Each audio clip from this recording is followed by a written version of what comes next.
Hello students, आज हम पढ़ेंगे types of unit sales.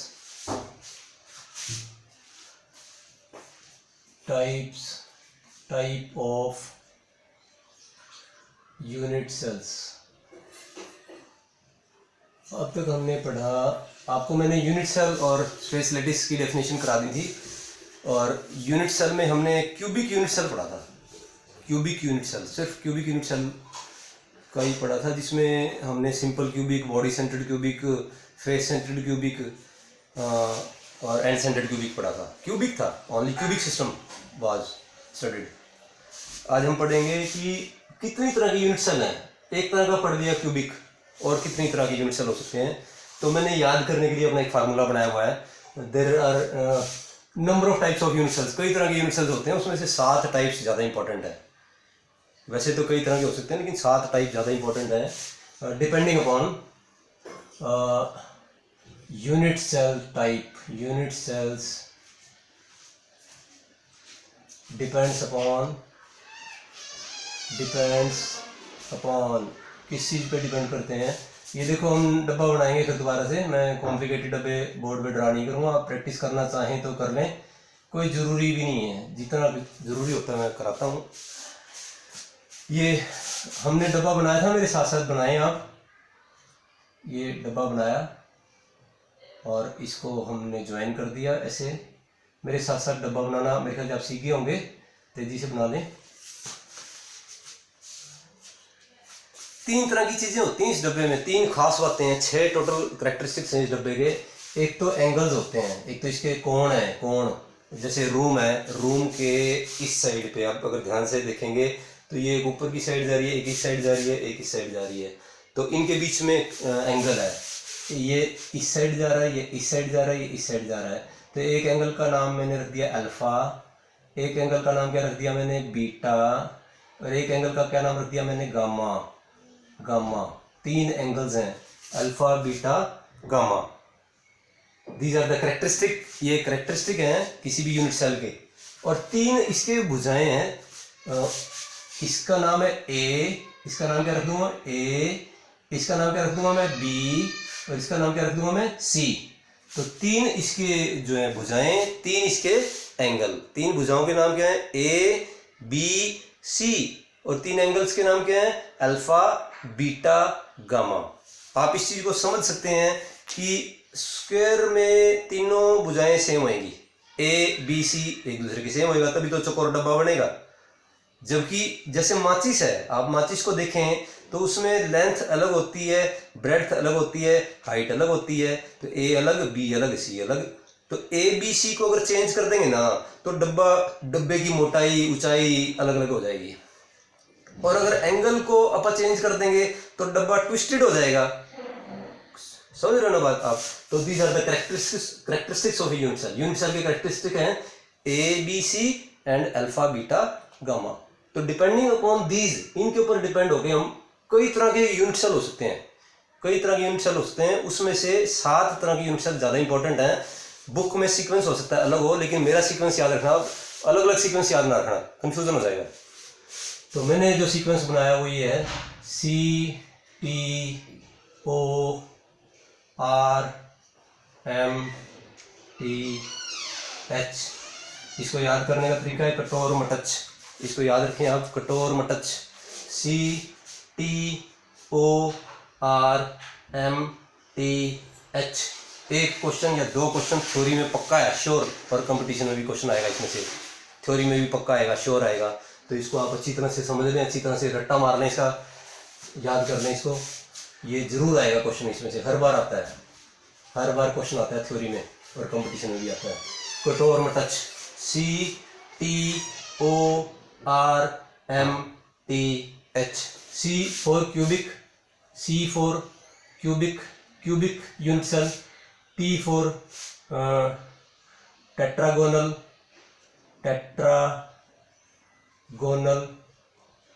and O for orthorhombic,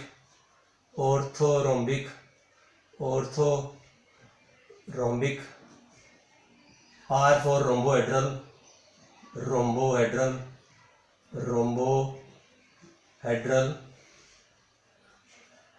M for monoclinic, monoclinic, M for monoclinic, T for triclinic, triclinic,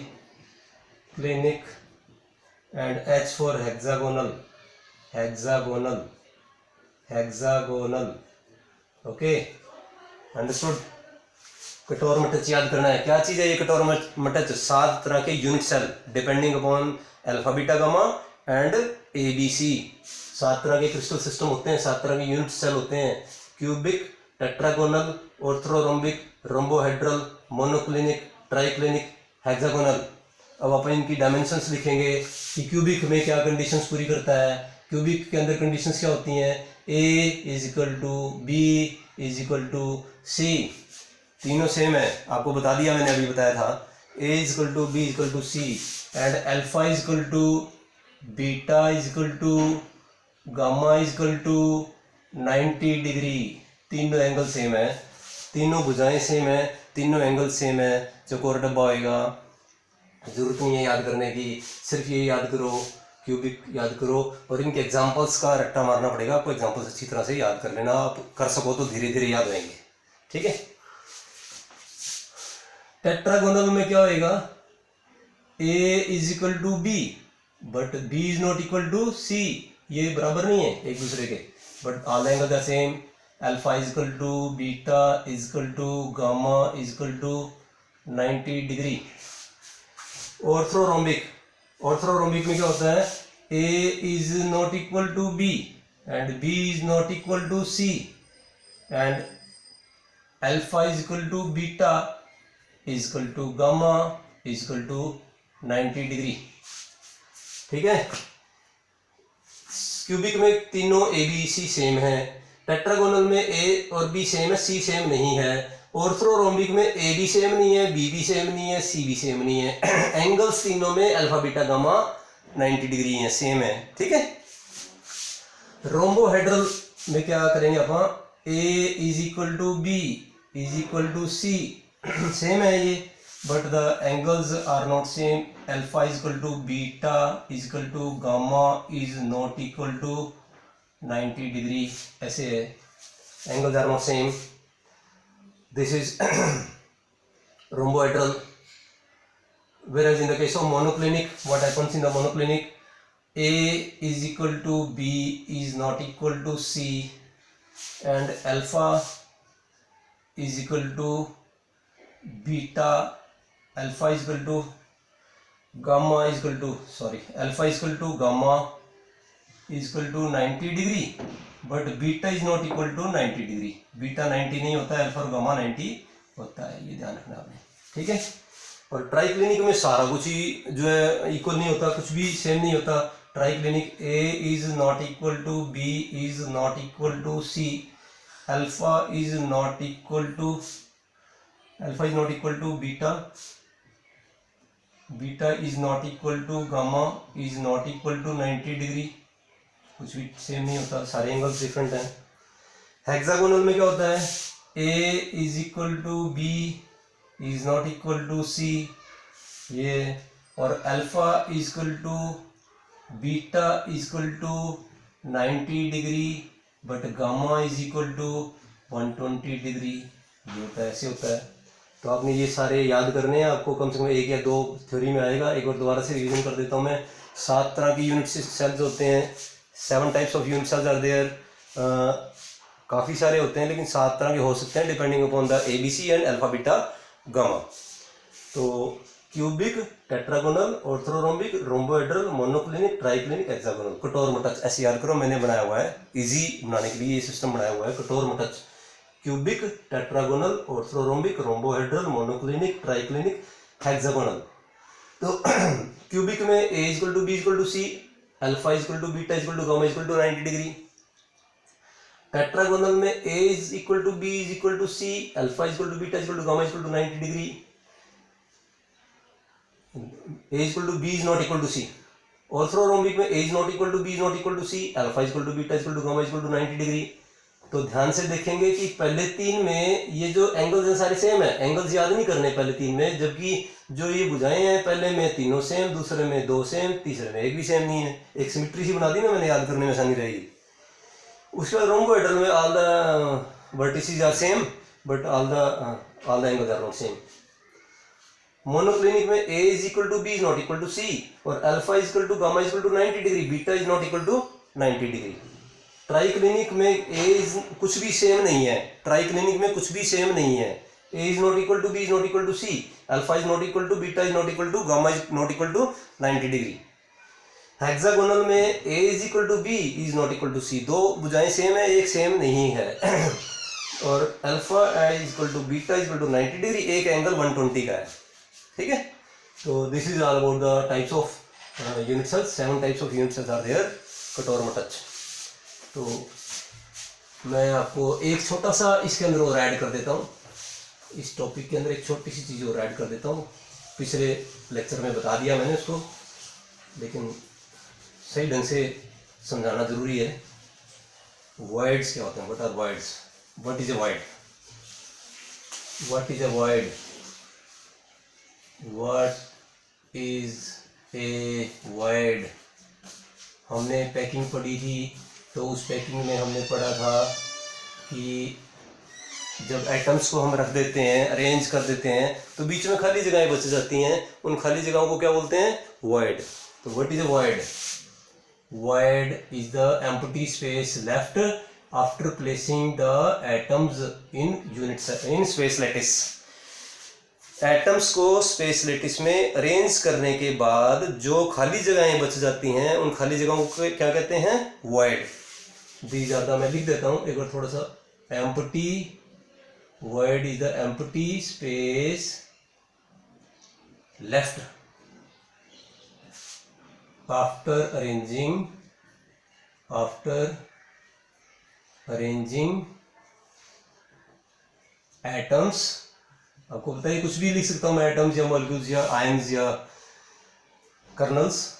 atoms in space lattice, ढांचे के अंदर जचा दिया अपने। ढांचे के अंदर एटम्स को जचाने के बाद जो छिद्र बच जाते हैं, उन छिद्रों को क्या बोलते हैं? वॉइड।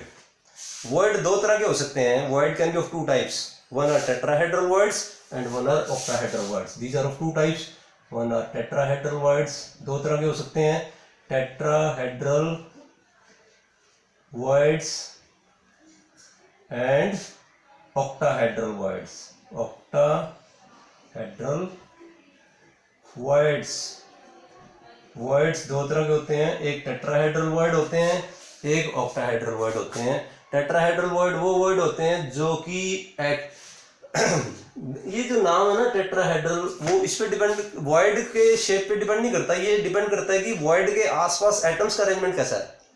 टेट्राहेड्रल वॉइड का मतलब क्या है कि वॉइड के आसपास एटम्स का अरेंजमेंट कैसा है? Tetrahedral, therefore it is called tetrahedral void. तो टेट्राहेड्रल वॉइड ऐसे बनेगा, देखो ध्यान से।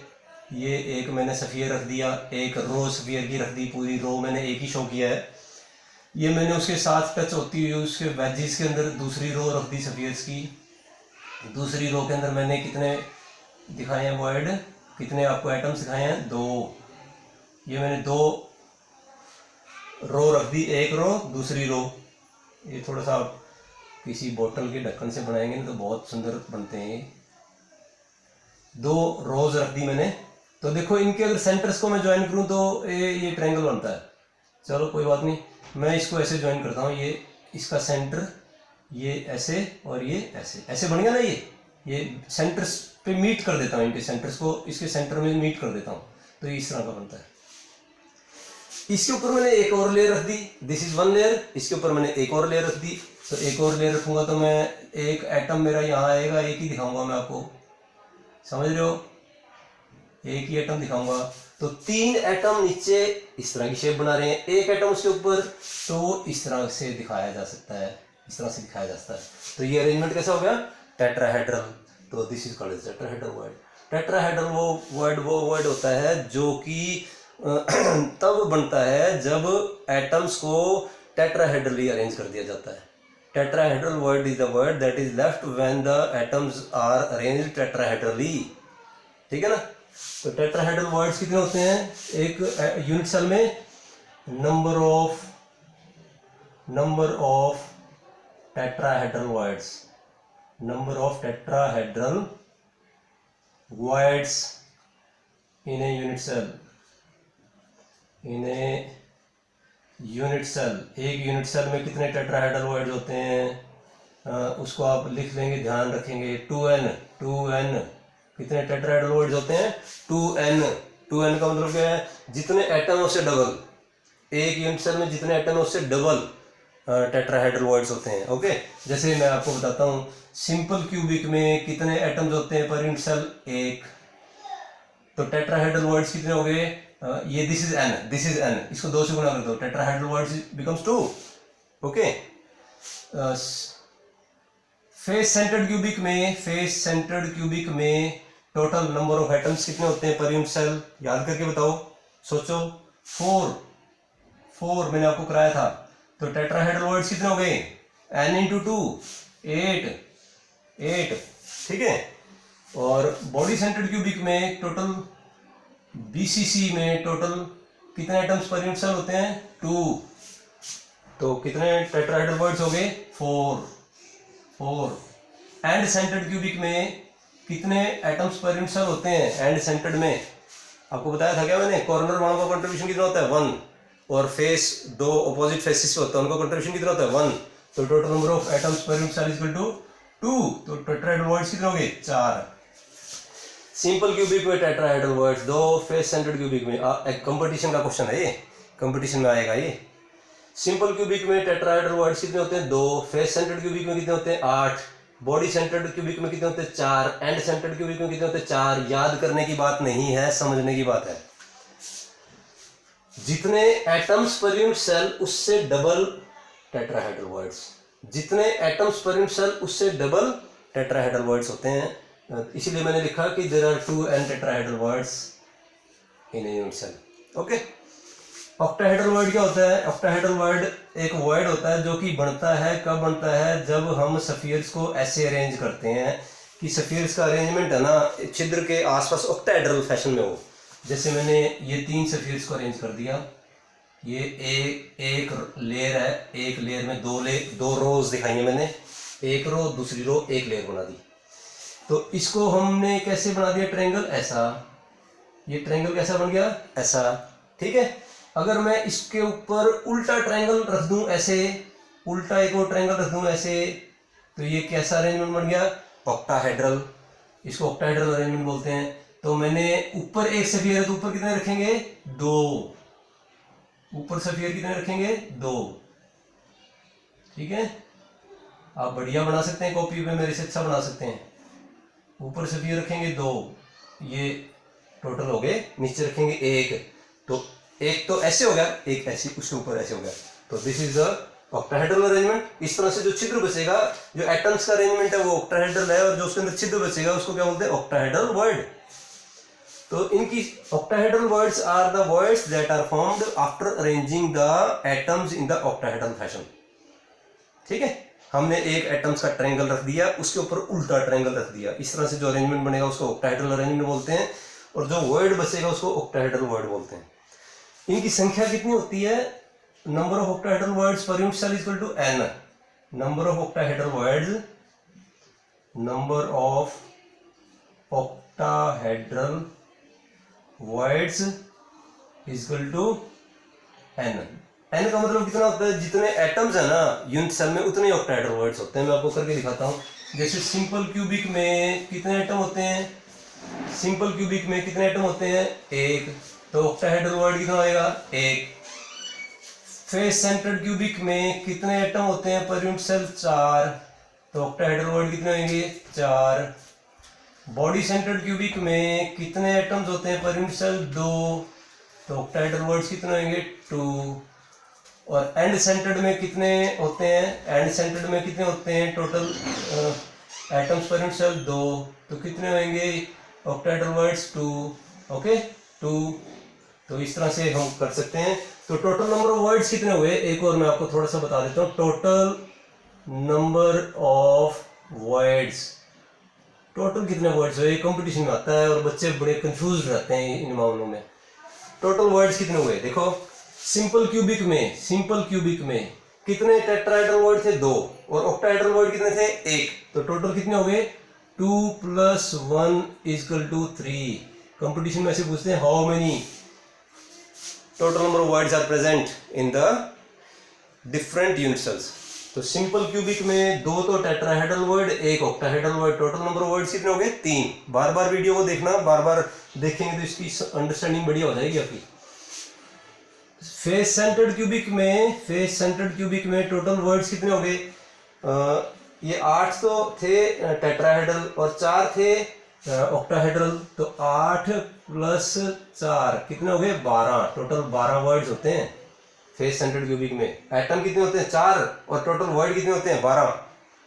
बॉडी सेंटर्ड क्यूबिक में टेट्राहेड्रल वर्ड कितने हो गए, 4, और ऑक्टाहेड्रल वर्ड कितने हो गए, 2, आधे होते हैं उससे, तो कितने हो गए, 6। एंड सेंटर्ड क्यूबिक में टोटल टेट्राहेड्रल वर्ड्स कितने हैं, 4, और ऑक्टाहेड्रल कितने हैं, 2, टोटल कितने हो गए, 6। तो ये आपको लर्न नहीं करना, समझना है। जो चीज़ लर्न करने की होती है मैं आपको बता देता हूँ, जो चीज़ समझने की होती है वो आपको बता देता हूँ।